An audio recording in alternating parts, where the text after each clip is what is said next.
Yo, yo, yo, yo, yo, yo, yo, Big Kish back up in here. We got Joe Buttons letting us know how he feel about 50 Cent, man. We know 50 Cent been a little messy in the past couple days, past couple weeks, man. He always got something going on. He be tweeting and posting and storytelling and with the stories and all that social media stuff. Man, 50 Cent, Mr. Petty himself, he ain't right. And Joe Budden is about to express how he's not right. Him, Queens Flip, and the rest of the Joe Budden's podcast. We about to listen to what they got to say, man. This video was brought to us by Scores and Assists. Y'all know how they give it up. I will leave a link in the description. Y'all make sure y'all go like, subscribe, and everything, all that good stuff to them. You know what I mean? But, you know, I'm like holding y'all. Without further ado, let's get it. Hey, yo, real quick, what you said earlier, 50 is promoting his action channel. 50 got an action channel. Oh, that's true. Yeah, Okay. so he's been on the tour. And I wasn't, stop doing that. It's called me about that shit too. Came on my live and said that shit to me. Like, yo, you was standing there by the exit waiting for 50. No, the stage was there. So they blocked the stage for him to come down. And when he was coming down, that's where I was at. Did he say hi? No, I spoke to him. Yeah, real quick. They spoke. Their conversation had me home stumped again. This whole time I've been home stumped. But he wasn't told. You know, he wasn't told about niggas up here. I know that. You know he's okay. But that part stumps me Because too, he's just because it's good. like, yo, dog, how long can you hold on to some shit? I don't know how he does it. Forever. What's his sign? Cancer. Yeah, He's a grudge like a holder. violent. So 50 Cent is a cancer. They saying that cancers hold on to grudges for a long time. Me personally, I would have thought he would have pieced it up with Ja Rule. I thought he would, and not piece it up, but let me correct myself. At least a picture or something. It's some sort. You know what I'm saying? But yeah, they said cancers hold on to things for a long time. Cancer, a violent cancer. For a long time, every time I do work with somebody that knows Fifth, they said, are you willing to work with Fifth? Yes. Down from Envy down to everybody. Yo, I got his Lamborghini here. Let's do some videos. But I would tell him, I don't know if Fifth really rock with me. I think Fifth is mad because, you know, I interviewed Marquise, the whole thing with Preem's son, all this stuff. I don't think he rocks with me. But they never give me a message back. Then I see something where he said about Skane and Clue. I'm like, what's going on? So I remember that. I was there for that. yeah, I haven't saw 50 in years. So when they asked me, I said, I don't think 50 fuck with me. Then when I saw him there, he said it because they went back and told him. And then Yayo saw me at Coney Island, was giving me some rundown of things that I might have done that looks a little crazy. So when 50 saw me, he said, yo, he think I don't like him.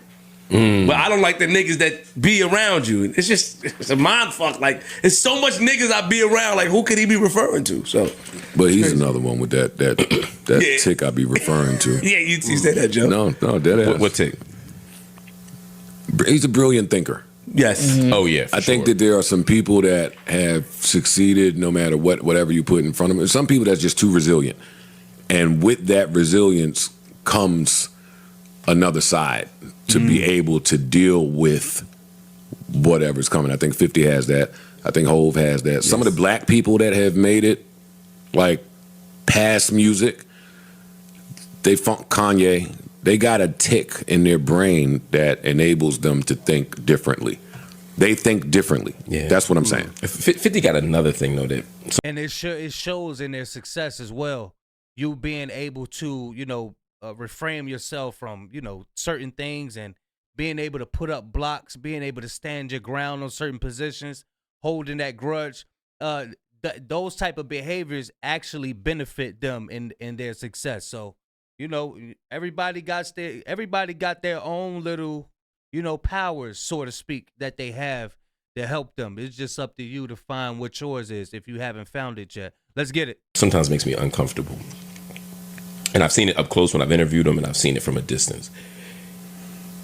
He's a genius. He's brilliant in all these areas, and I'm a fan. But there's a way that he wants to destroy his competition even after he already won. That I don't sometimes like when I watch the way he still the pleasure he seems to be getting from watching Puff crumble.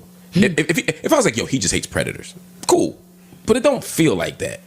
The way he comes at Hove, you know, on the recently saying he only got these awards because he's married to Beyonce, all that shit. It seems like there's a way that he wants to annihilate. That's it. Mm-hmm. He doesn't just want to win; he wants to annihilate. And I don't know. They're doing things to him as well. He's just doing things publicly. Things are happening behind the scenes when it comes to Fifth. He's just willing to expose it. That's Okay, 50. that's helpful. Because he know that you're not gonna with him.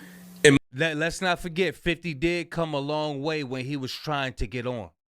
That quote, "Get rich or die trying," that was some real shit. Like, and he still do it. Like, he's still nonstop with it. He don't have no cutoff switch.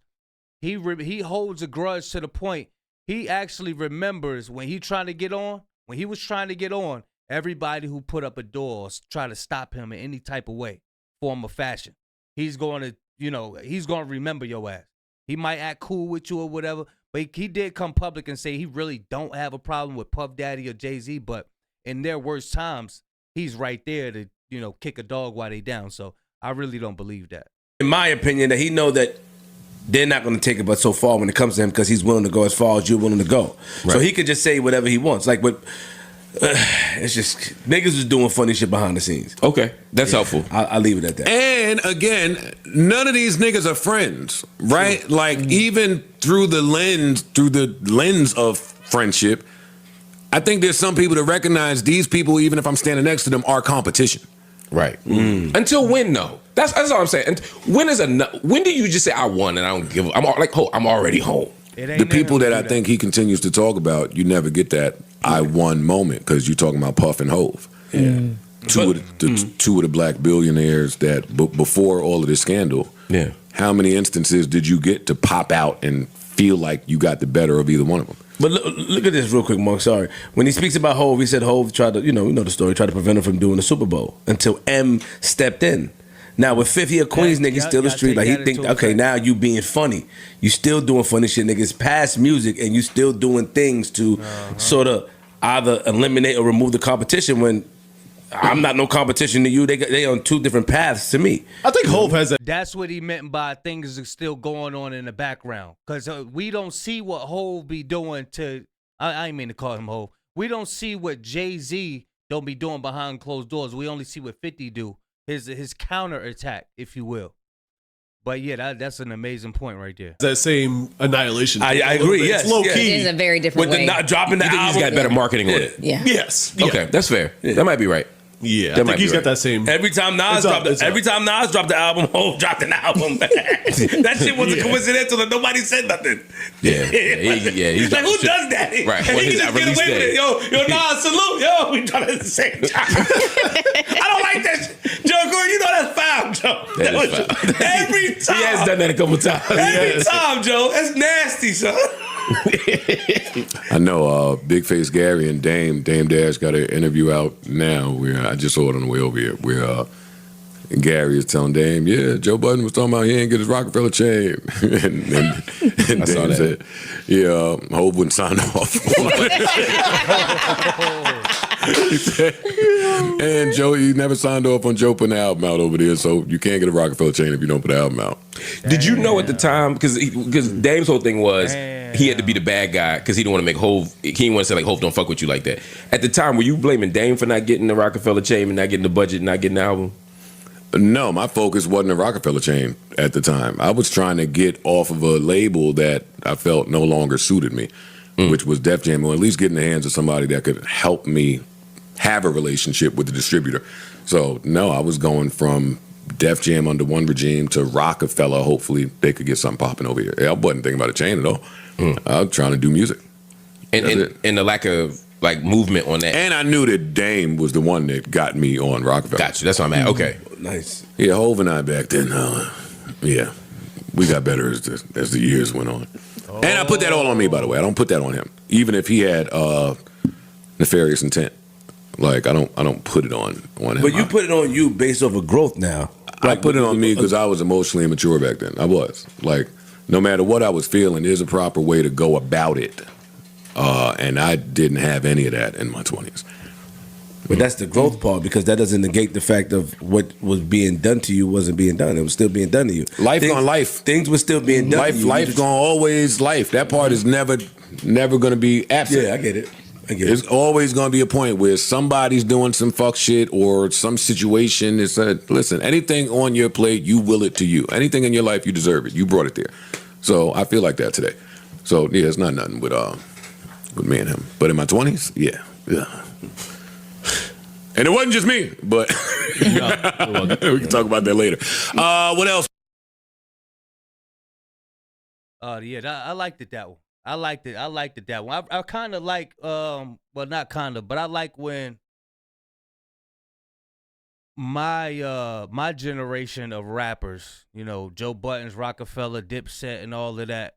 I like when they go back and talk about the things, the trials and tribulations that they've been through. So, you know, there's a lot of unanswered questions from back then that I have, and you know, I just like to sit back and listen to them expound on the things that they've been through. But yeah, y'all let me know what y'all thoughts on Joe Budden and their thoughts on 50 Cent. Big Kish signing out. I'm gone, y'all.